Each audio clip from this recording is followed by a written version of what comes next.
Okay, good morning, everyone. Thank you for joining another Workshop Wednesday. I am Jennifer Slattery with the League of Cities and Towns, and today we are excited to have our friends from the Rhode Island Infrastructure Bank with us to talk about funding opportunities. So I will turn it over to Bill Fazioli, the President and CEO of the Infrastructure Bank, to begin the presentation.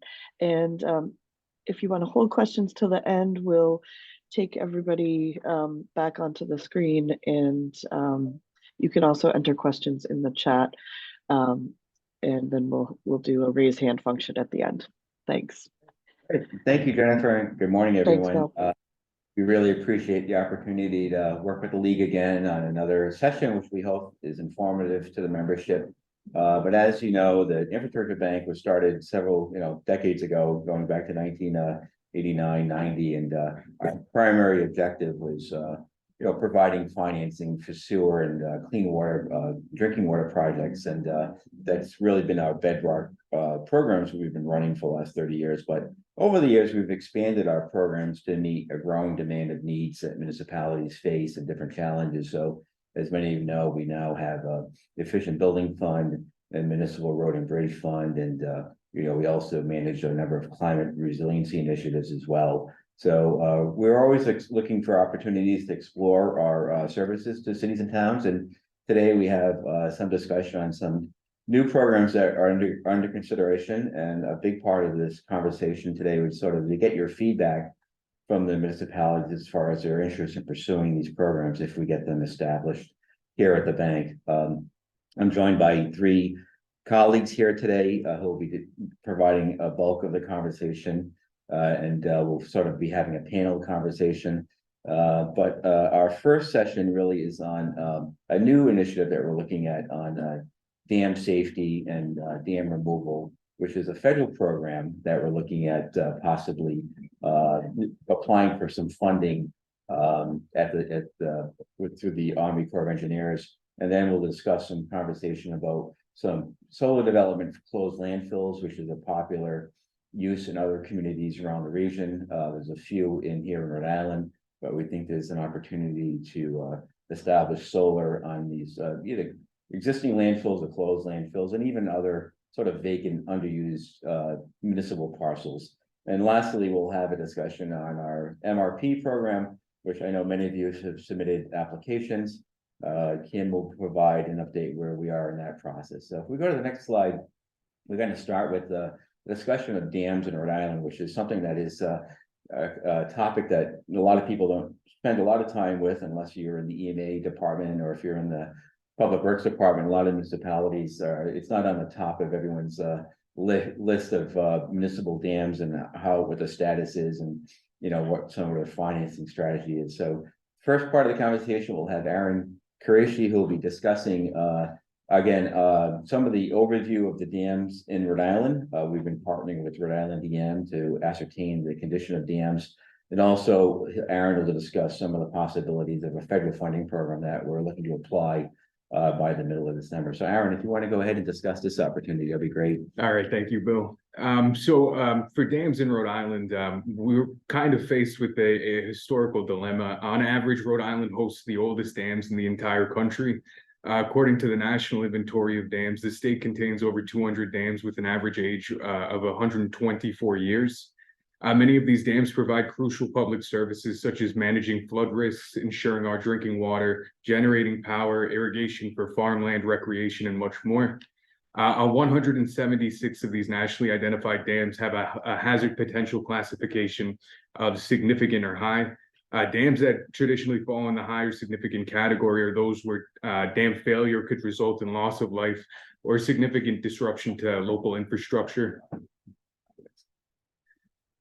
So to combat this, the Rhode Island Infrastructure Bank has started to pursue the Corpse Water Infrastructure Financing Program. The CWIF competition, as it is abbreviated, is administered by the United States Army Corps of Engineers, and it provides states with the funding to complete an array of dam safety projects and other eligible projects, which we will shortly get into.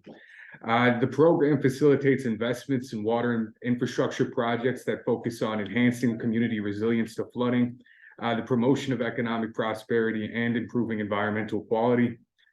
Funding is provided through low fixed interest rates with customizable up to 35-year repayment schedules. And so your larger multi-million-dollar projects are able to be spread out over a long period of time. Preliminary applications from us to the Corps are due on December 19th. In the meantime, we'll be collecting more and more information on the state of dams in Rhode Island and what potential projects we could be pursuing with that funding. Next slide. And just to discuss it quickly, eligible projects under this program are nationally identified dams in the National Inventory of Dams by the Army Corps. These relate to the maintenance of dams, upgrades of dams, repair of dams, and even dam removal projects. Safety projects also extend to any other projects that are tied into a safety sort of category. And so fish passage projects, as long as it's tied to a safety element, is an eligible project. And dam removal is a growing environmental concern in the state. And so having this as an option for financing those very large projects is very good for the state. Funding is available to all projects or all dams non-owned by federal entities. And so the state, municipalities, public utilities, private entities, all of these ownership categories qualify for dams. And we hope to present much more information in the coming weeks about our efforts in pursuing this funding.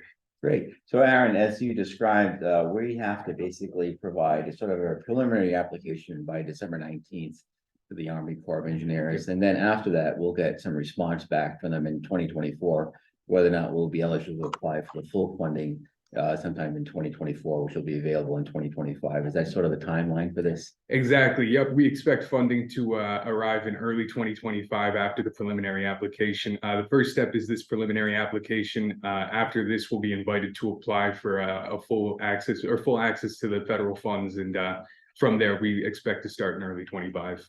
And the way it works is that if we do get a sort of the nod to apply for the full grant application, we'll be asked to submit a lot more detailed information about the status of different dams and technical analysis and partnering with DEM. So the application process in 2024, it's almost like a year's worth, a year-long process, right? So it's very extensive. Absolutely, Yeah. absolutely. The technical reporting requirements are very high, and to ensure that this money is spending most efficiently, we plan to partner with private entities, public sources, the DEM, to ensure we have all of this data put together and to ensure we get that financing. Right. And then along with gathering the information for the preliminary application, we've worked closely with statewide planning, who've put together a very nice GIS map as far as the location of all dams in the state and also the high hazard dams. And I think that's something that we could share with our municipal clients sometime after the grant is submitted.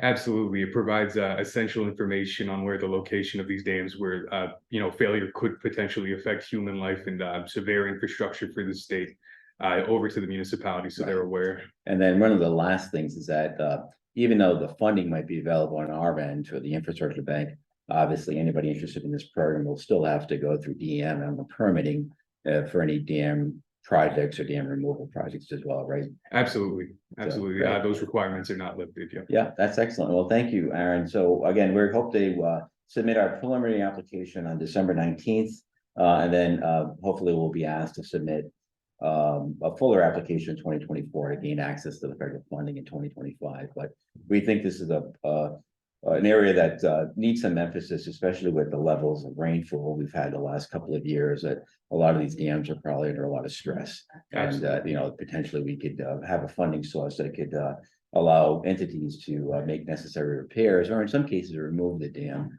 to improve water quality as well, which I know is a big concern of like Save the Bay and other groups like the Nature Conservancy. So, well, thank you, Aaron. So next we're going to turn to something a little bit different. It's landfills, which is again not a topic that comes to the forefront of a lot of people, but municipal governments, along with its many functions, landfills and sanitation is a huge concern. Whenever I did a survey when I was city manager, the two issues that people were most sensitive about was the condition of the roads and whether or not their trash is picked up. So they're very, very concerned about those two sort of issues that affect them on a daily basis. So at this point, Greg Miller is going to talk a little about how possibly these landfills, as they're aging out, as they're being capped, what some solutions might be to add solar. So Greg, if you want to pick it up from here. Sure. Thank you, Bill.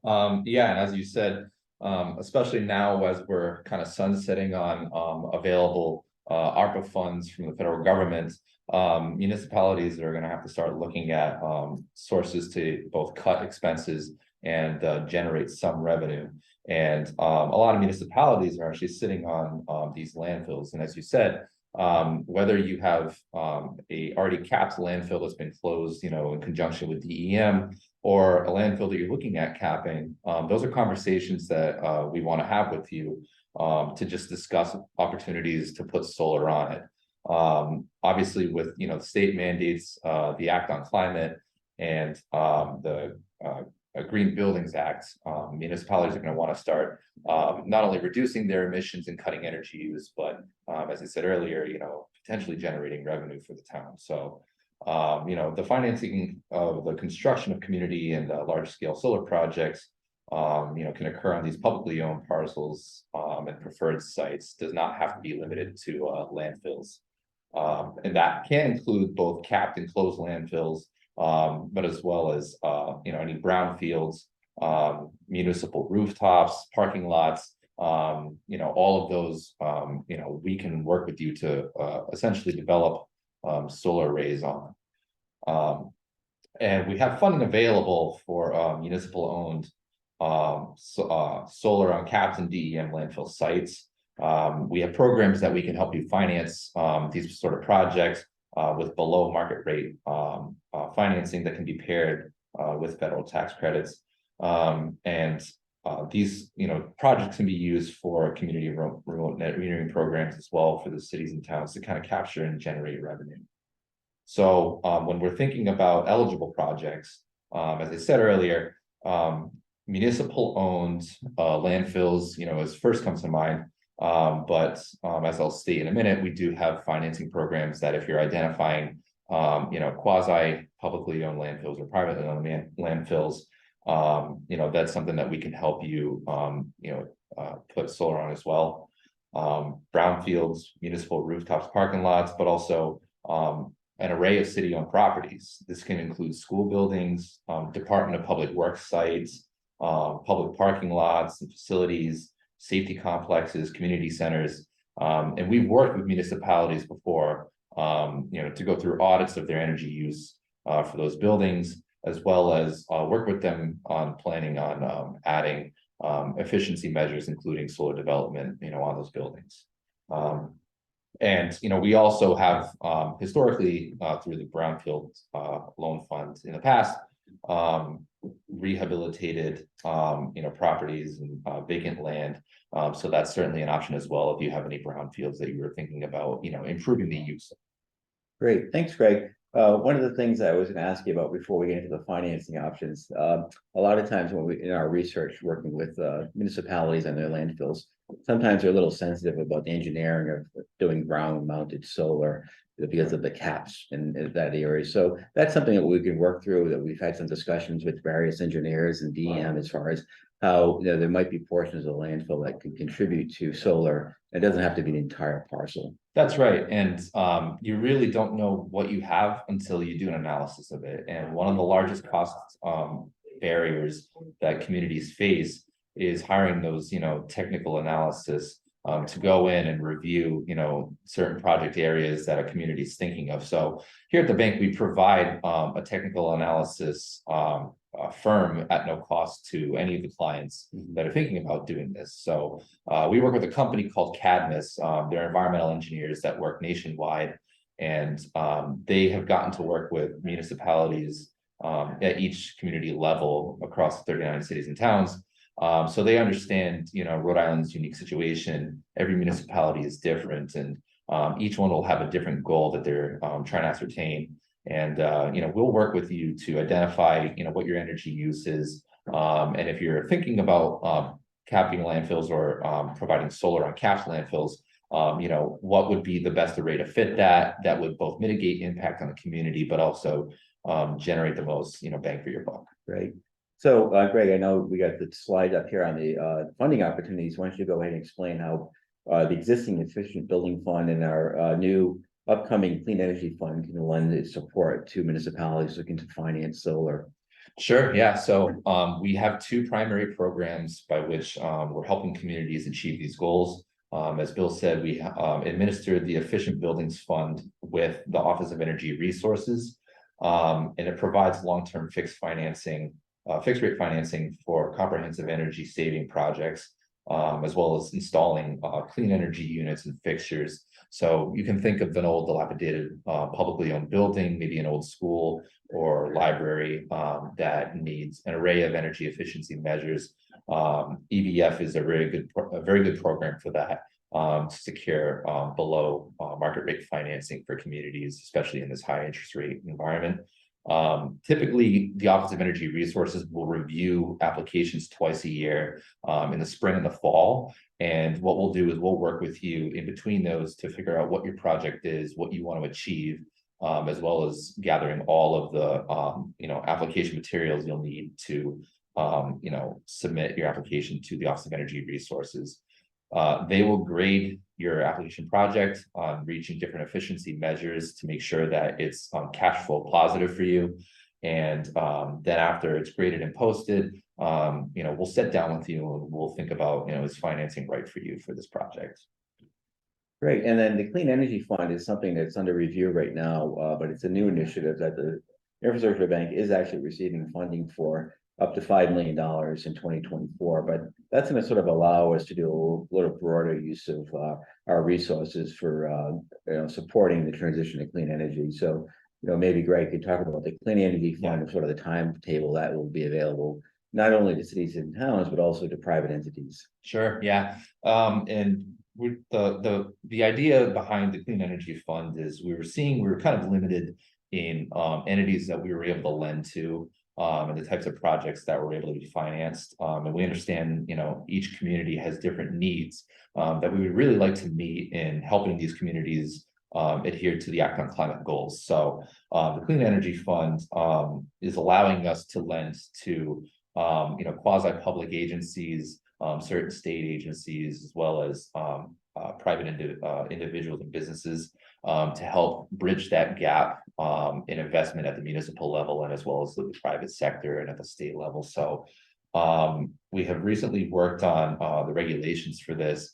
We already have money secured for this fund program, and we're expecting in January to February, to be able to start sitting down with each community and looking at possibly submitting applications. Yeah, and one of the ways we hope to enhance this fund is that the Infrastructure Bank is part of the Coalition for Green Capital.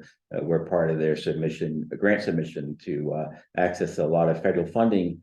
So if we are a sub-awardee or sub-recipient as part of that grant, as being part of the Green Bank Coalition, we'll be able to fund a lot of that funding through this Clean Energy Fund, which we're talking substantially more dollars in case that becomes come to pass. And I think we're expecting to hear from there probably by March of next year, whether or not we're successful in the application with the Green Bank Coalition of Green Banks Capital. So, and we also did partner with the state, the Office of Energy Resources, in going after money specifically for solar projects. The idea being capital for these sorts of projects traditionally hasn't been available to public entities.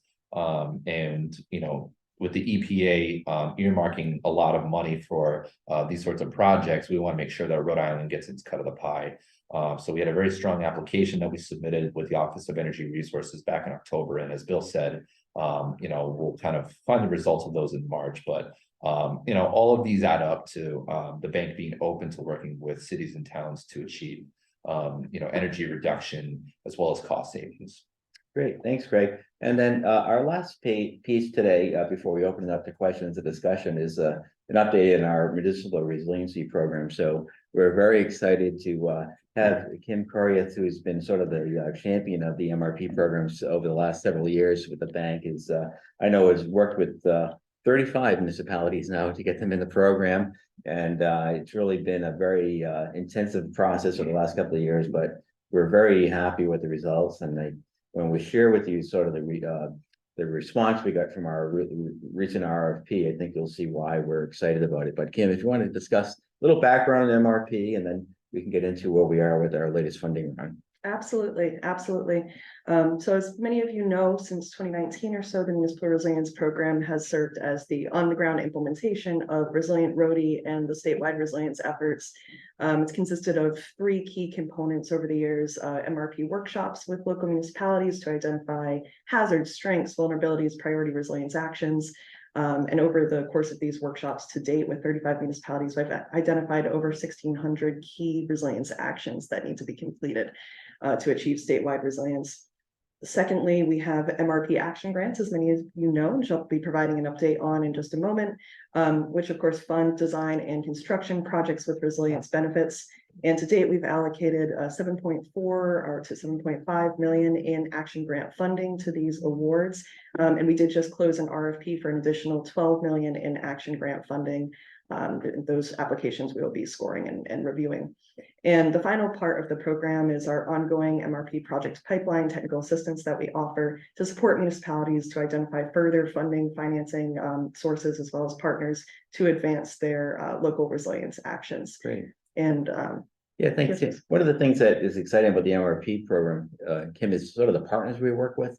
Maybe you can talk about who we work with and some of the relationships we've established with some of the nonprofit agencies and other state agencies that have helped us make such a big progress in this program. Yeah, absolutely, absolutely. So the Municipal Resilience Program started initially as a true partnership between Rhode Island Infrastructure Bank and the Nature Conservancy, and has continued along that path for several years.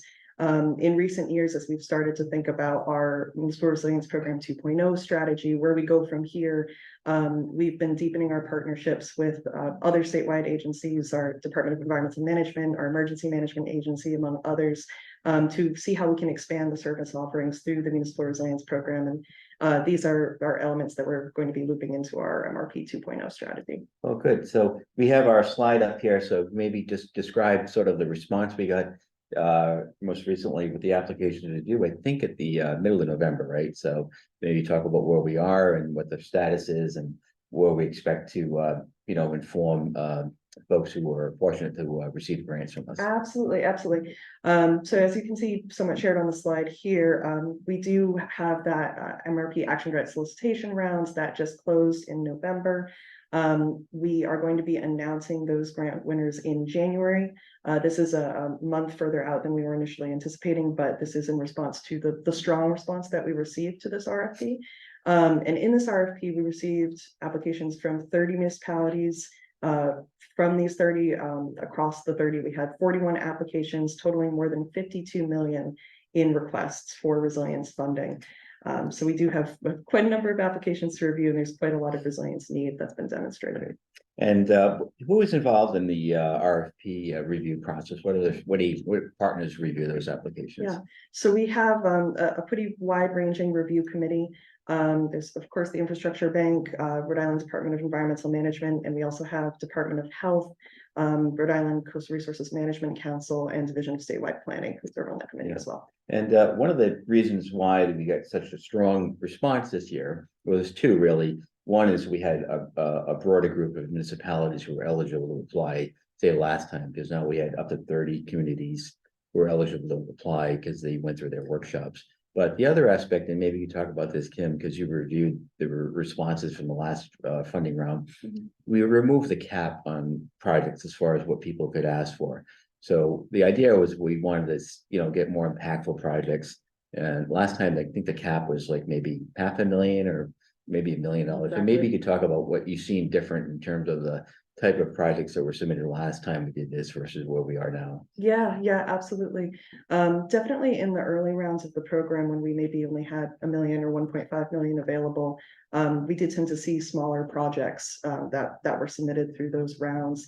I think in the previous round, when we had about 7 million or so available, and we did have that project cap, as a combination of factors. One, there were maybe some bigger projects, the $1 to $2 million projects that People were a little bit hesitant to submit because it was over that cap, of course.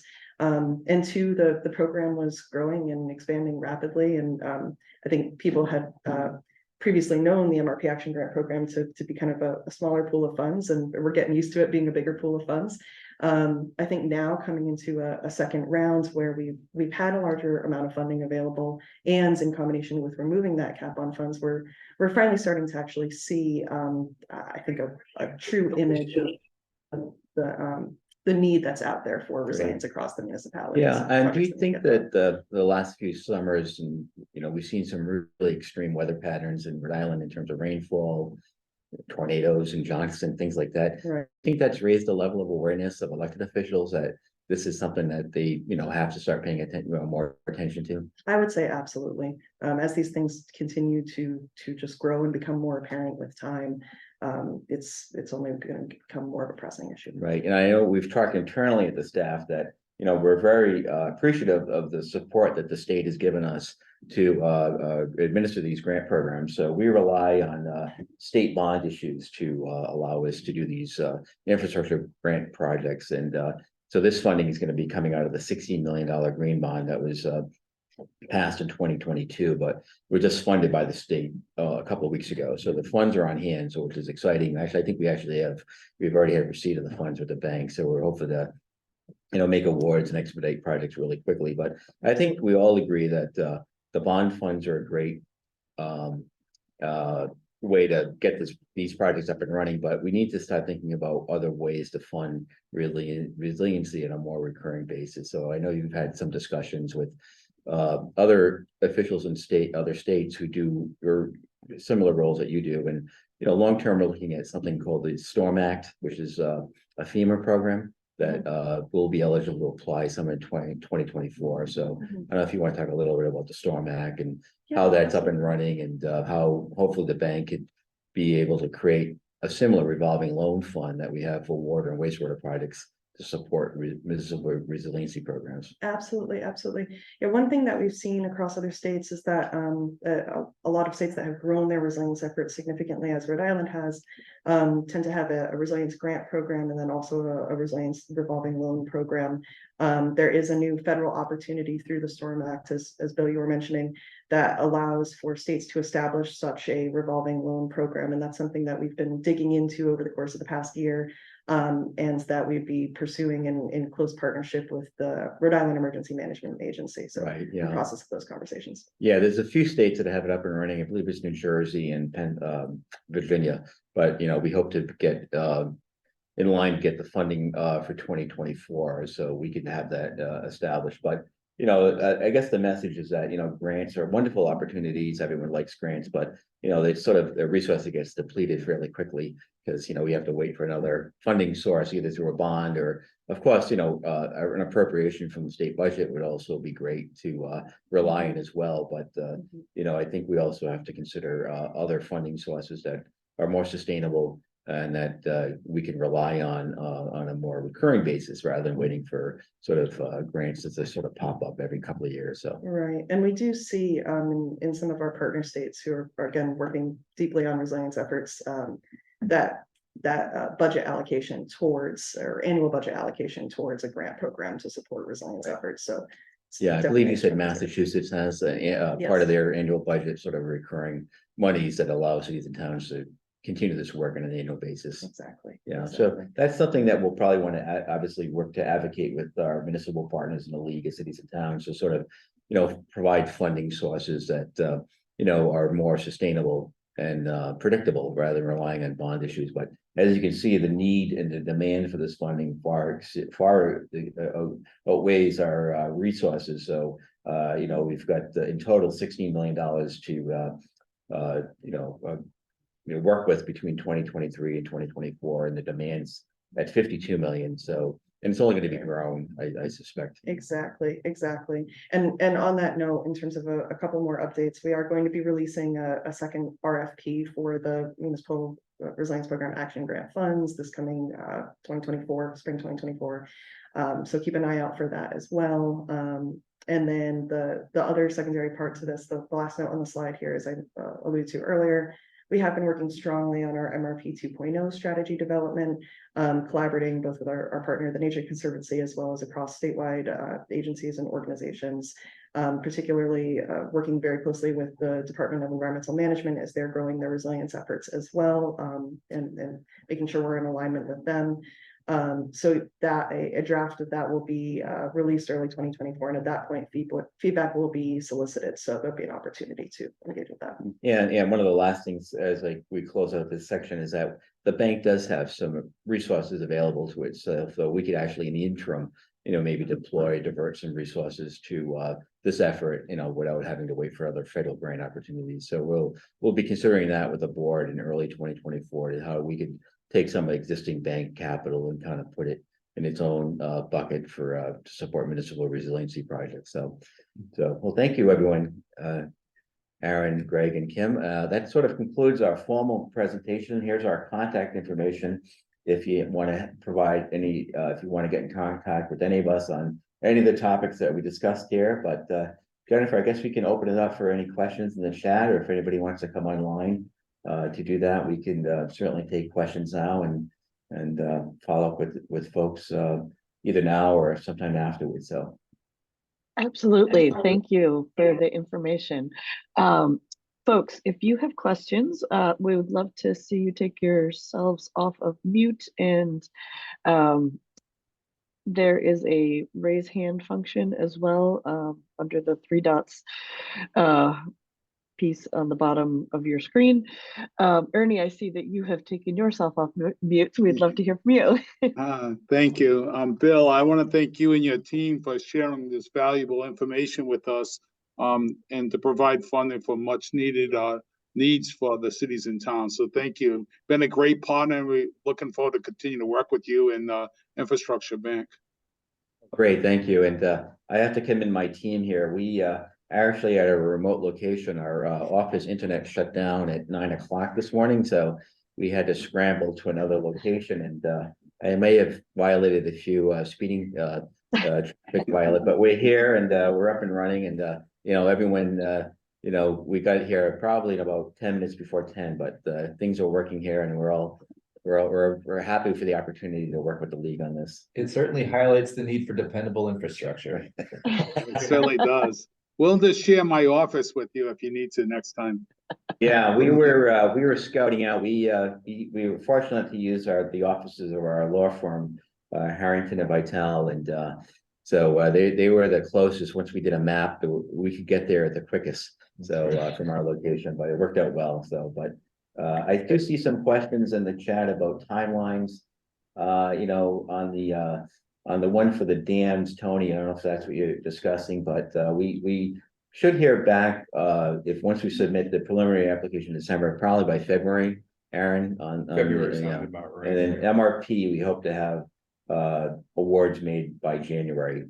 And in terms of the landfill solar facility, that's sort of an ongoing project, so there's really no timeline involved with that. So Right. I know for the energy aspect, our EBF program, I did mention that window for OER to review applications open twice a year.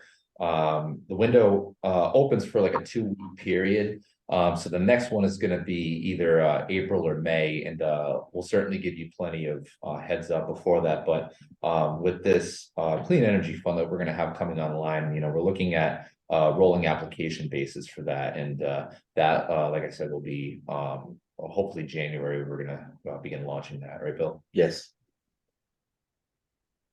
Great. Looks like Dan might have a question. Hi, thanks.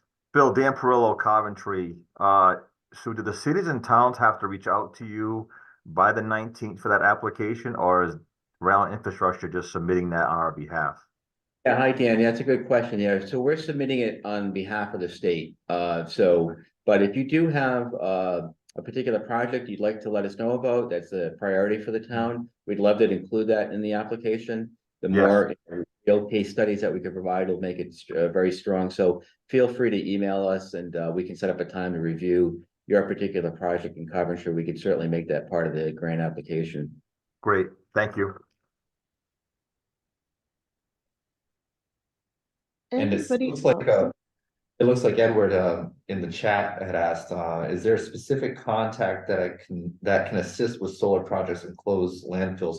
Edward, if you want to use my contact, Greg Miller, feel free to reach out to me at any point, and I can begin introducing you to Cadmus, just to start discussing, what sort of project you're looking at, and your timeline and everything. Yeah, and again, about the solar, I know we highlighted landfills, but solar carports are a growing issue. Solar on municipal buildings and schools, all types of, and again, I know cities and towns own a lot of vacant, underutilized properties that aren't really useful. Those could also be used for ground mounted solar as well. So that's an opportunity that we could certainly help you with.